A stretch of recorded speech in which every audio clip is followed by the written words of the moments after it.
Ko tau mai a tētahi ka hui o ngā tino ringa tohu, tino kaihanga kiriata o Kānata.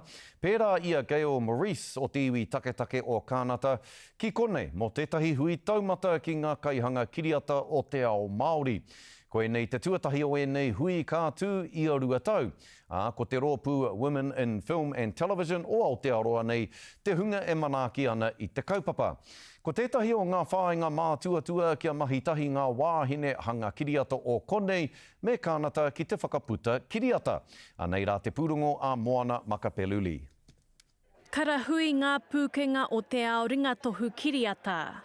Te kaupapa tuatahi kei Waingaroi i nei hui, hei whai te tihi ara hou mō te mahi papāho.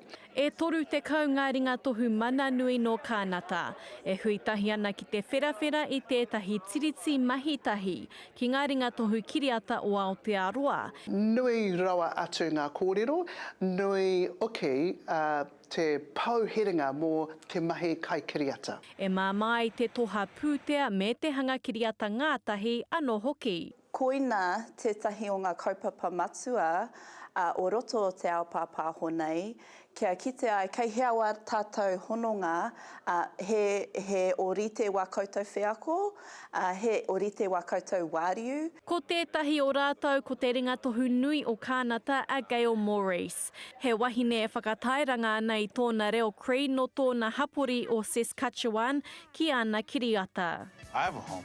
Mamako Saski. That's my reserve. Look what I found! My village is only 700 people in northern Canada. I want them to see our films and to see themselves represented, which is happening now. And in my next feature film, which I'm shooting in August, there's going to be a third of my film in my language, which is Michif.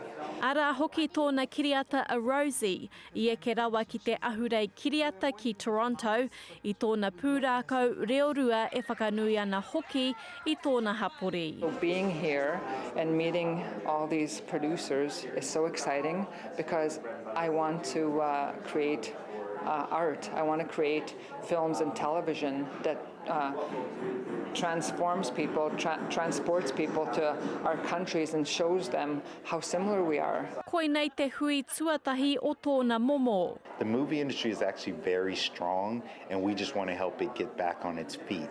It has some old business models and we want to update it and get some new technology into it and help bring it to be competitive with other sectors. Me te aha he tō mai hoki I te raka hinonga nui o te pai tukutuku o MoviePass. We want to see our own stories. When I landed on Saturday, I went to see The Convert right over here at the Lighthouse, and it was an incredibly wonderful film. And so you just got to make films that people want to go see. And as long as they're doing that, it'll work. I ngā pūrākau iwi take e tipu tonu ana I te ao paua ka whakata, tērā te manakoa e nei ringatohu ka tipu hoki ki roto I te ao whare pikitia. Moana Makapeluli, Te Karere.